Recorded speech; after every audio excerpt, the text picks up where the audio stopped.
Magandang umaga sa inyo. Kain tayo ng pandesal. Pandesal lang sa umaga. Ayos lang. At energy siyempre. Tama na muna yan. Kahit paano ay may mahal. Bakit may laman ng tiyan. Kaya na pandesal lang. Malunggay pandesal.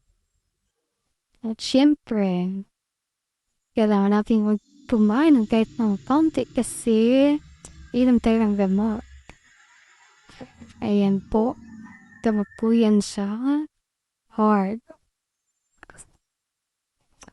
At gamot naman. Hypertension dahil high blood mo tayo. Sa hyperthyroidism, yun, tatlo po yung iniinom ko. Araw-araw. Tatlo sa umaga, tatlo sa hapon. Ganon.